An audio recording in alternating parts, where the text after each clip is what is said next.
नमस्कार प्यारे विद्यार्थियों, स्वागत है आपका गाइडर के इस यूट्यूब चैनल पर। आज की हमारी कक्षा विद्युत फ्लक्स पर आधारित है। विद्युत फ्लक्स से संबंधित गॉस का प्रमेय है और इसके बाद हम गॉस के प्रमेय से कूलाम के नियम की व्युत्पत्ति को देखेंगे। तो भाई, ये विद्युत फ्लक्स क्या है? फ्लक्स, ये फ्लक्स जो है बहने के गुण को प्रदर्शित करता है। ठीक, तो यहाँ पर विद्युत फ्लक्स क्या है? तो मान लेते हैं कि यहाँ पर एक बिंदु आवेश रखा है +Q। इस बिंदु आवेश के कारण चारों ओर विद्युत क्षेत्र स्थापित हो जाता है, या हम ये कहें कि यहाँ से विद्युत बल रेखाएं निकलने लगती हैं। अब यदि इस विद्युत क्षेत्र में हम कोई पृष्ठ ले आए, कोई भी पृष्ठ ले आए, ठीक, तो उस पृष्ठ से कितनी बल रेखाएं गुजर रही हैं, उनकी माप को, उनकी संख्याओं को विद्युत फ्लक्स कहा जाता है। यानी किसी क्षेत्र विशेष से निकलने वाली कुल बल रेखाओं की संख्या को उस क्षेत्र से बद्ध फ्लक्स कहा जाता है और इसे फाई ई से प्रदर्शित किया जाता है। ठीक, तो देखिए डेफिनेशन क्या है। विद्युत क्षेत्र में स्थित किसी पृष्ठ से अभिलंबवत गुजरने वाली कुल बल रेखाओं की संख्या को उस पृष्ठ से गुजरने वाला विद्युत फ्लक्स कहते हैं। ठीक, तो इसे फाई ई से प्रदर्शित करते हैं। ठीक है, अब विद्युत फ्लक्स एक अदिश राशि है। अभी हम देखेंगे कि ये अदिश राशि कैसे हुई, क्योंकि विद्युत क्षेत्र एक सदिश राशि है। इसके बाद क्षेत्र सदिश एक सदिश राशि है। तो इन दोनों का गुणा अदिश राशि कैसे हुआ? हमने पढ़ा है कि दो सदिशों का अदिश गुणनफल एक अदिश राशि होती है। तो वही बात यहाँ पर है कि विद्युत क्षेत्र और उस क्षेत्र सदिश के क्षेत्रफल के परिमाण के अदिश गुणनफल को क्या कहा जाता है? विद्युत फ्लक्स कहा जाता है।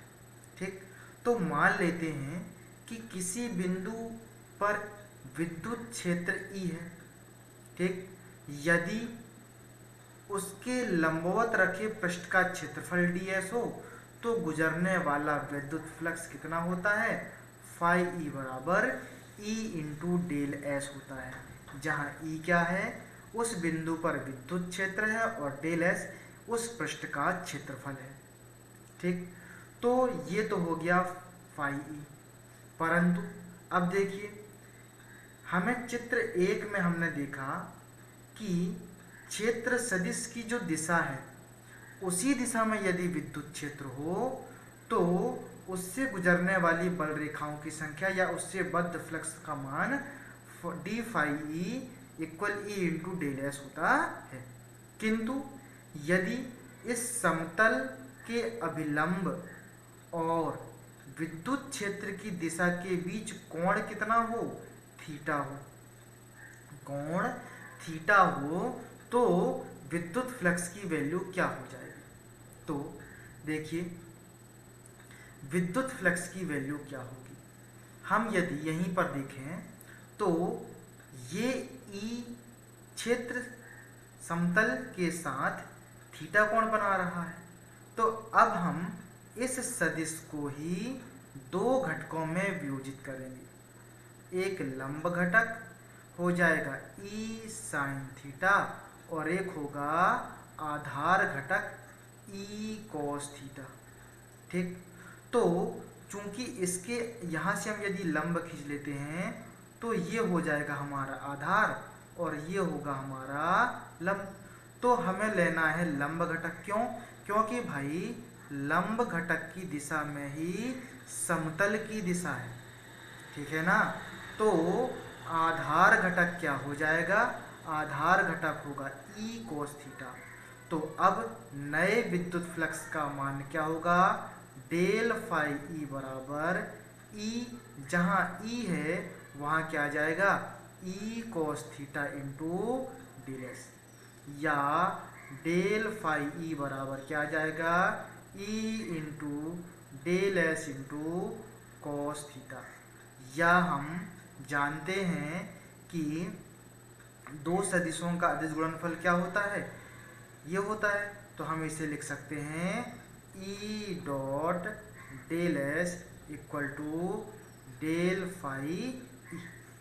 तो यहाँ पर देखिए क्या कह रहा है कि यदि विद्युत क्षेत्र ई पृष्ठ के अभिलंब से थीटा कोण बनाता है, तो अभिलंब की दिशा में विद्युत क्षेत्र का घटक क्या होगा, ई कोस थीटा होगा। और इस स्थिति में पृष्ठ से गुजरने वाला विद्युत फ्लक्स क्या होगा, डेल फाई ई बराबर e cos theta into del s होगा।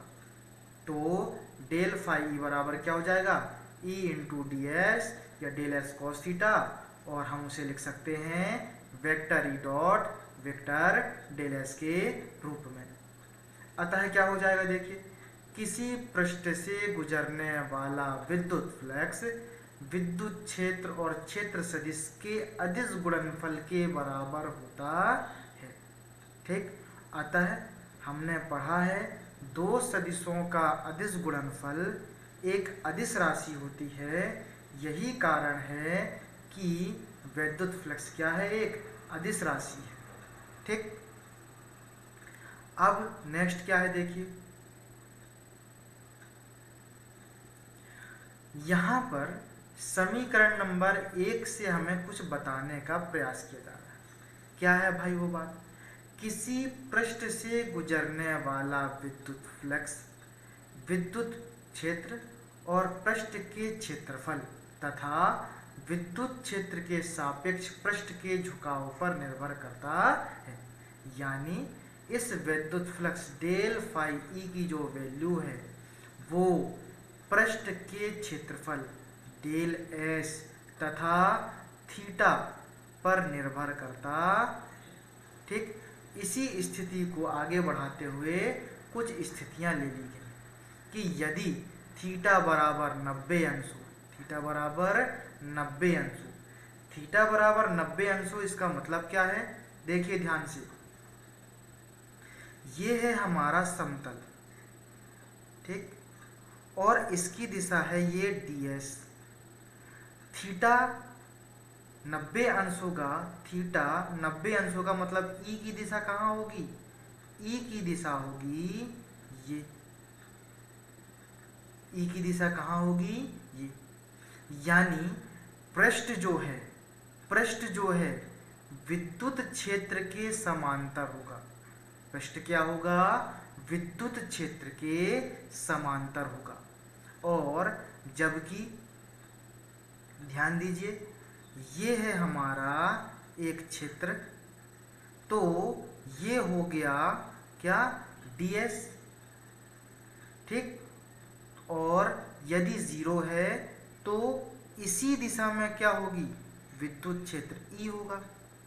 विद्युत क्षेत्र E होगा मतलब ये जो होगा विद्युत क्षेत्र पृष्ठ के क्या होगा, लंबवत होगा। या हम सीधे सीधे ये समझ सकते हैं कि, एक मिनट थोड़ा रुकिए, कंफ्यूज हो रहे हैं आप, एक मिनट। देखिए हम जानते हैं कि ये क्षेत्र की जो दिशा होगी इस पृष्ठ के लंबवत होती, किधर होती है, इस पृष्ठ के लंबवत होती है। ठीक, अब ये तो खुद लंबवत है भाई। अब हम मान लेते हैं कि विद्युत क्षेत्र और ई के बीच कोण कितना है, थीटा है।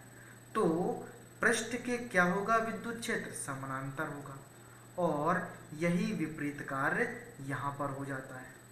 ठीक है, तो यदि कोण थीटा बराबर कितना हो, 90 अंश होगा, तो cos 90 की वैल्यू हो जाएगी 0, तो आपका विद्युत फ्लक्स हो जाएगा 0।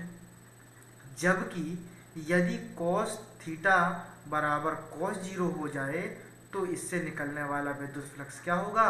अधिकतम होगा। ठीक है, तो ये हो गई बात। विद्युत फ्लक्स क्या है एक बार फिर से देख लीजिए। विद्युत फ्लक्स है किसी क्षेत्रफल के या किसी पृष्ठीय क्षेत्र के अभिलंबवत गुजरने वाली कुल बल रेखाओं की संख्या को उस पृष्ठ से गुजरने वाला विद्युत फ्लक्स कहते हैं। इसे फाई से प्रदर्शित करते हैं। यह एक अदिश राशि है और इसकी गणनाएं कुछ इस प्रकार से हैं। अब देखिए हमारे पास मान लेते हैं कि ये एक पृष्ठ था। ठीक, इस पृष्ठ को हम छोटे छोटे भाग में बांट लेते हैं।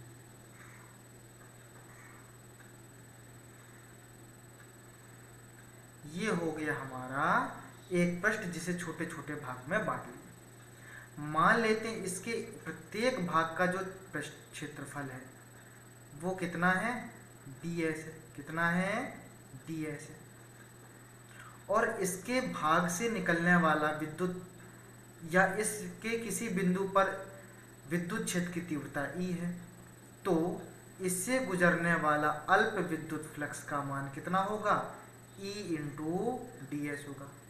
परंतु यदि अब मुझे पूरे पृष्ठ के कारण गुजरने वाला विद्युत फ्लक्स की गणना करनी है तो क्या करेंगे? हम इस पूरे छोटे छोटे भाग को क्या कर देंगे?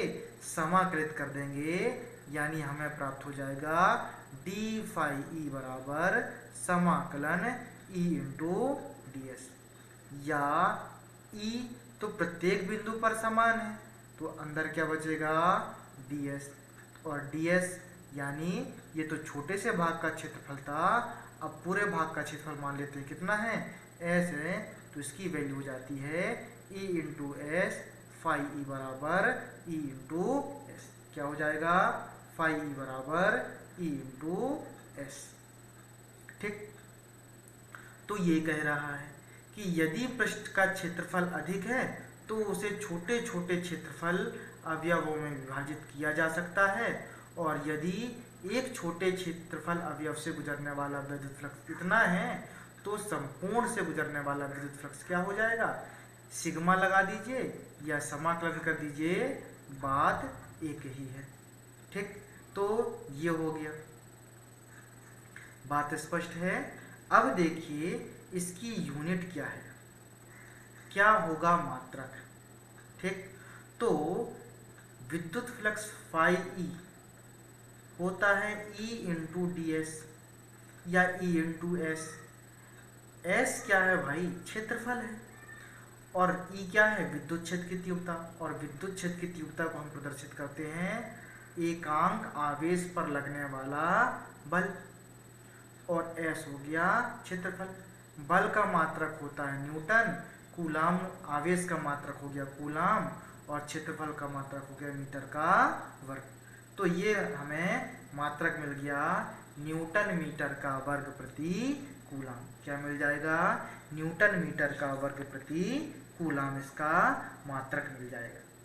ठीक, अब देखिए इसके विमीय सूत्र की गणना कर लेते हैं।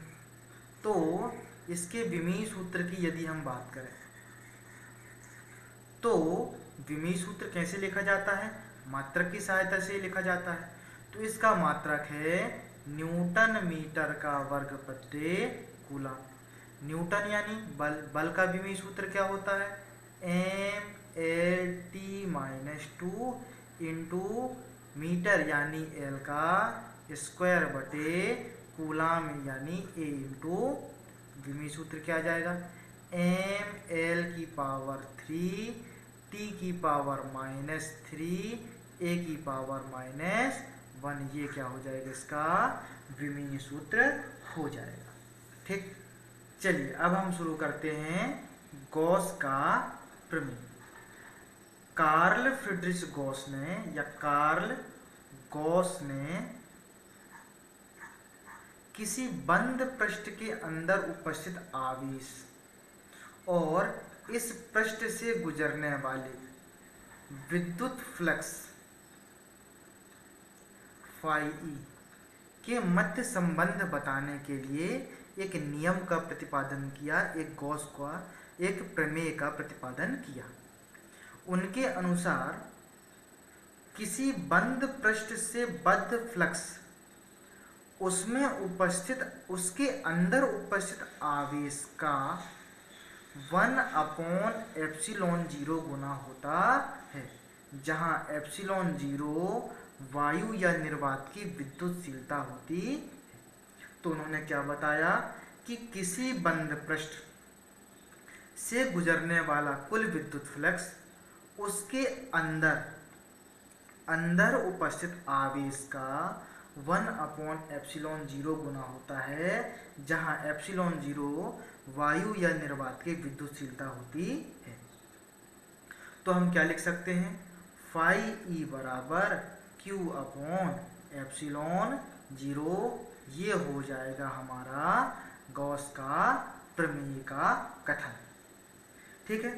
अब देखिए, अभी हमने पढ़ा फाई ई बराबर समाकलन E into ds cos theta, यही पढ़ा ना।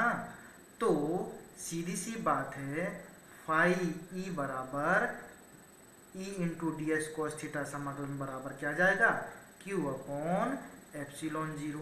क्या हो जाएगा, Q/ε0, ये हो जाएगा इसका सूत्र या इसका निरूपण। ठीक, चलिए अब हम इसकी उत्पत्ति कर लेते हैं, डेरिवेशन कर लेते हैं, निगमन कर लेते हैं। ठीक, तो गॉस ने क्या बोला, गॉस ने बोला कि एक बंद पृष्ठ, मान लेते हैं कि हमारे पास एक खोखला गोला है। क्या है, खोखला गोला, जिसकी त्रिज्या है r। इसके केंद्र पर हमने रख दिया +q आवेश। क्या रख दिया, +q आवेश। इस खोखले गोले के अंदर वायु है या निर्वात है, जिसकी विद्युतशीलता मान लेते हैं हम E है। अब भाई जैसे इस बिंदु O पर आवेश रखेंगे, यहाँ से विद्युत बल रेखाएं निकलने लगेंगी। ठीक, तो सीधी सी बात है, इस पृष्ठ से कुछ ना कुछ बद्ध फ्लक्स होगा। मान लेते हैं इसका क्षेत्रफल S है, और हम जानते हैं गॉस के, या हम जानते हैं कि किसी गोले के वक्र पृष्ठ का क्षेत्रफल कितना होता है, 4πr का वर्ग होता है। ठीक, तो हम सबसे पहले ये चीजें मान लेते हैं। अब हम क्या करेंगे, अब हम इस बिंदु O पर उपस्थित +q आवेश के कारण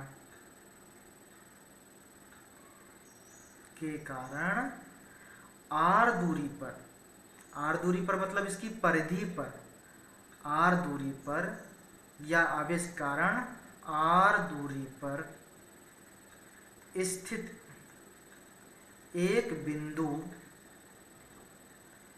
P की कल्पना करते हैं, P की कल्पना करते हैं।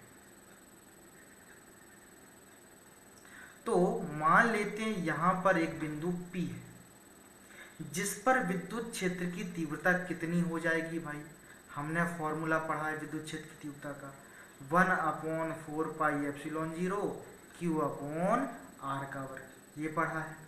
ठीक, अब देखिए, अब हम मान लेते हैं, हम चूंकि हमारा ये पृष्ठीय क्षेत्रफल बहुत बड़ा है, तो अब हम इस पूरे क्षेत्रफल को छोटे छोटे बराबर भागों में बांट लेते हैं। मान लेते हैं P को घेरा एक अल्प पृष्ठ ds है। अल्प पृष्ठ क्या है, ds है। तब ds से बद्ध फ्लक्स का मतलब बंधा हुआ फ्लक्स, गुजरने वाला फ्लक्स, मान लेते हैं कितना है, अल्प फ्लक्स है d फाई e, जिसकी वैल्यू कितनी होगी, E इंटू ds होगी। ठीक, अब आप बोलेंगे cos थीटा कहाँ है, तो लिख लीजिए E into ds cos theta. चूंकि हम जानते हैं कि वृत्त की त्रिज्या वृत्त की परिधि पर खींचे गए स्पर्श रेखा पर लंब होती है। ठीक, और जब हमने लंब देखा था तो वहाँ पर थीटा की वैल्यू कितना लिया था, 0। तो यहाँ पर क्या है, पृष्ठ क्षेत्र की दिशा के लंबवत है, अतः थीटा बराबर कितना आ जाएगा, 0। तो डी फाई ई बराबर कितना आएगा, ई इंटू डी एस कॉस 0। क्या आ जाएगा, कॉस 0। और कॉस 0 की वैल्यू होती है 1, अतः इसकी वैल्यू हो जाएगी ई इंटू डी एस, समीकरण नंबर 1। अब देखिए हम क्या निकाल लिए, डी फाई ई बराबर निकाल लिए ई इंटू डी एस। अब हम यदि संपूर्ण पृष्ठ की कारण निकालना चाहें तो क्या करेंगे, इसी का समाकलन कर लेंगे। तो संपूर्ण पृष्ठ के कारण, संपूर्ण पृष्ठ के कारण या संपूर्ण पृष्ठ से बद्ध फ्लक्स, संपूर्ण पृष्ठ से बद्ध फ्लक्स कितना हो जाएगा भाई, फाई ई बराबर समाकलन डी फाई, छोटे छोटे विद्युत फ्लक्सों का योग। तो मान लेते हैं ये कितना हो गया, डी फाई की वैल्यू रख दें ई इंटू डी एस। अब देखिए ई की वैल्यू, भाई ई तो प्रत्येक बिंदु पर नियत है ना, क्योंकि दूरी समान है। चूंकि ई व्युत्क्रमानुपाती 1/r का वर्ग और r नियत है, अतः e भी नियत होगी। तो e नियत राशि है तो ये बाहर आ गया, अंदर क्या बचा, ds। e की वैल्यू रख दें, e की वैल्यू कितनी है, 1/4πε0 q/r का वर्ग इंटू ds। ध्यान दीजिए e इंटू ds, ds समाकलन क्या हो जाएगा, s, क्या हो जाएगा s। और s की वैल्यू कितनी होती है, s की वैल्यू अभी हमने देखा था कि चूंकि ये गोला है तो गोले का वक्र पृष्ठ होता है 4πr का वर्ग। तो अब देखिए 4π से 4π कट गया, r के वर्ग से r का वर्ग कट गया, तो क्या आ गया, q/ε0 फाई ई बराबर। तो हमें क्या मिल गया, हमें मिल गया फाई ई बराबर q/ε0। यही गॉस के प्रमेय का कथन था। ठीक है, उम्मीद है आपको समझ में आया होगा। अब कुछ स्पेशल कंडीशन ले लेते हैं। ठीक है, तो अब क्या कर लेते हैं, कुछ स्पेशल कंडीशन ले लेते हैं। पहली कंडीशन मान लेते हैं कि मेरे पास ये गोला है और यहाँ पर 3 आवेश हैं। कितने आवेश हैं, 3 आवेश हैं अंदर। तो इस पृष्ठ से बद्ध कुल फ्लक्स कितना होगा, तो इस पृष्ठ से बद्ध कुल फ्लक्स कितना होगा। एक आवेश था तो उसके कारण बद्ध फ्लक्स कितना था, q/ε0। 3 है तो इन तीनों के कारण क्या होगा, अलग अलग हो जाएगा। ठीक है, तो अब हम क्या कर लें, 1/ε0 कॉमन है तो q1 धन q2 धन q3 ये हो जाएगा आपका। यदि इसके अंदर n आवेश हो तो सभी का क्या हो जाएगा, योग हो जाएगा। यदि आवेशों की संख्या कितनी है, n हो, तो गुजरने वाला विद्युत फ्लक्स होगा 1/ε0 q1 धन q2 धन q3 धन डैश डैश डैश धन qn। ये हो जाएगा कुल विद्युत फ्लक्स की वैल्यू। अब यदि हम दूसरे कंडीशन की बात करें, एक ये गोला है और इसमें q1 अंदर है q2 बाहर है, 2 आवेश हों, तो बताइए भाई कि इस स्थिति में इस पृष्ठ से गुजरने वाला विद्युत फ्लक्स कितना होगा। चूंकि हमने पढ़ा है कि गॉस का प्रमेय क्या कहता है, क्या कहता है, किसी बंद पृष्ठ से गुजरने वाला कुल विद्युत फ्लक्स उसके अंदर, तो ये शब्द अंडरलाइन कर लीजिए, अंदर अंदर उपस्थित आवेश का ही 1/ε0 गुना होता है, बाहर से उसका कोई संबंध नहीं होता। अतः फाई ई बराबर क्या आ जाएगा, q1/ε0 केवल ये होगा। ठीक।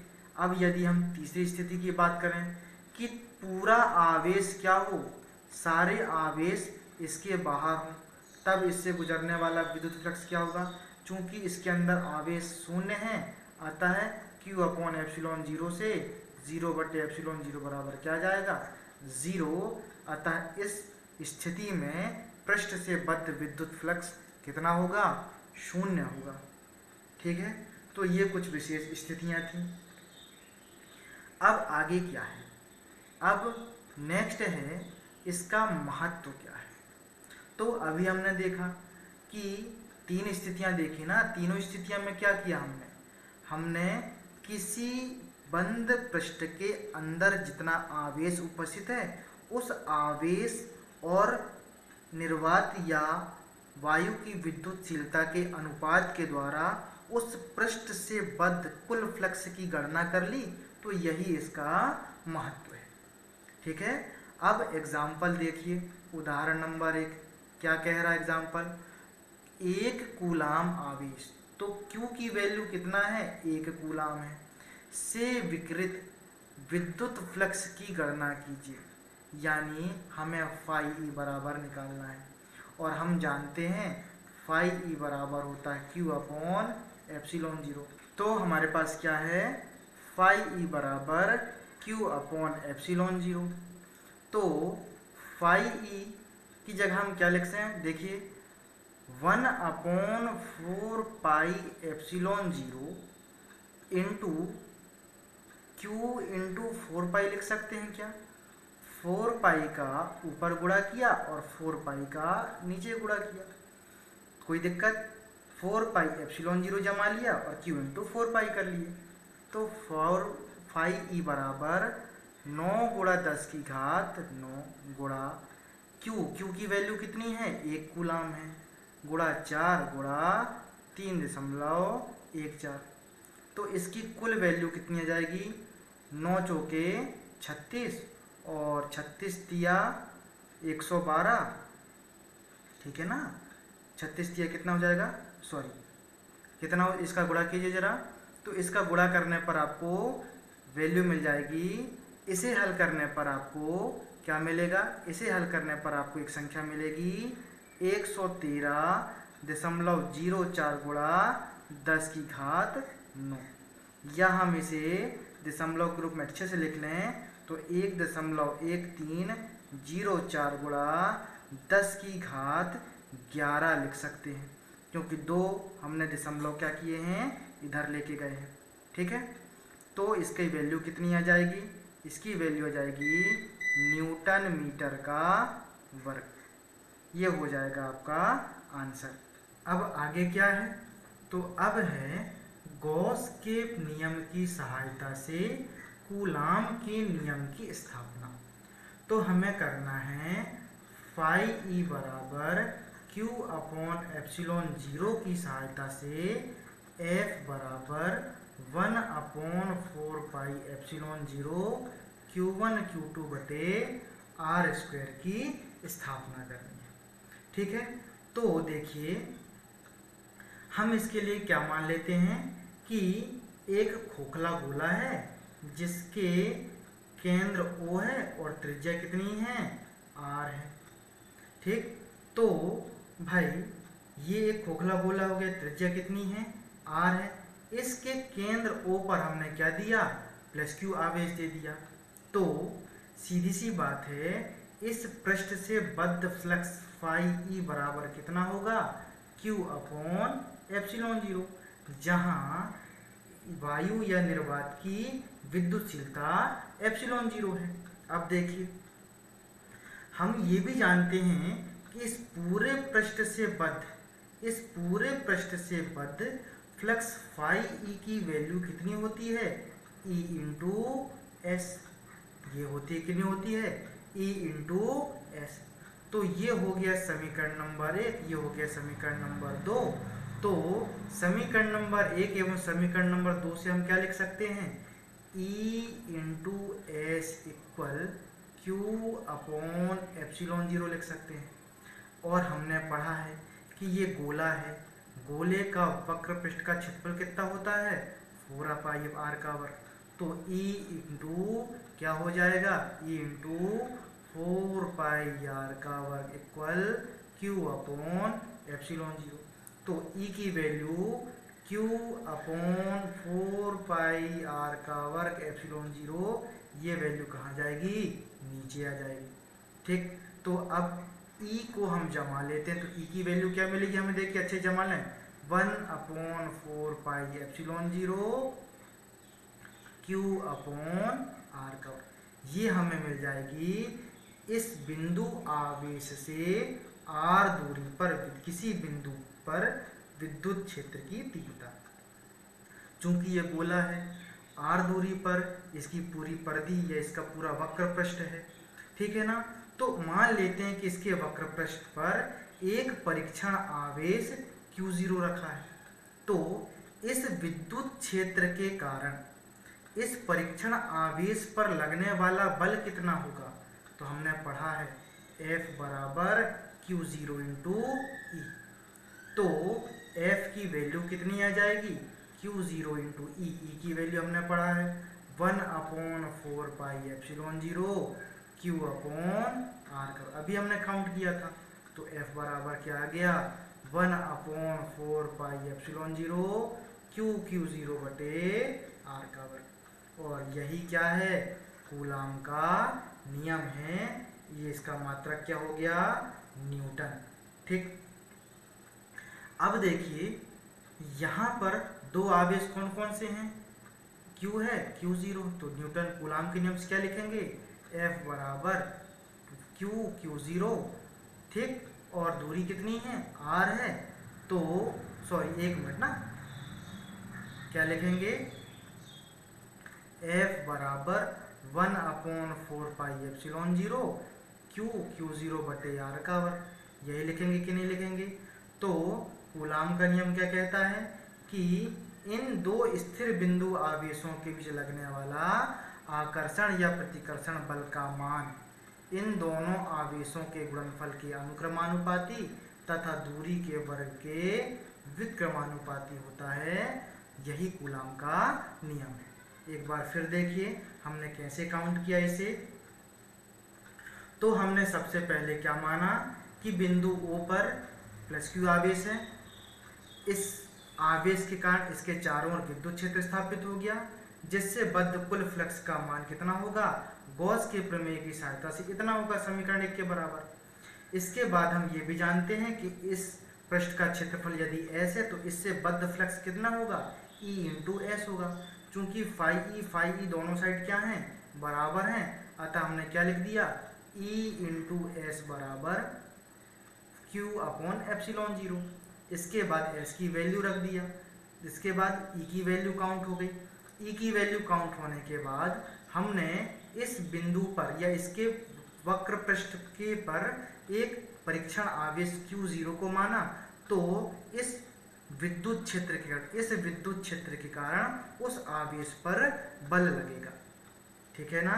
तो उस बल का परिमाण कितना होगा हम ये देख लिए और जान लिए।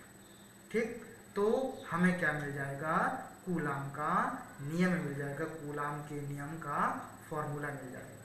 ठीक, तो हमने क्या कर लिया, गॉस के प्रमेय की सहायता से कूलाम के नियम की स्थापना कर ली। ठीक है, चलिए धन्यवाद।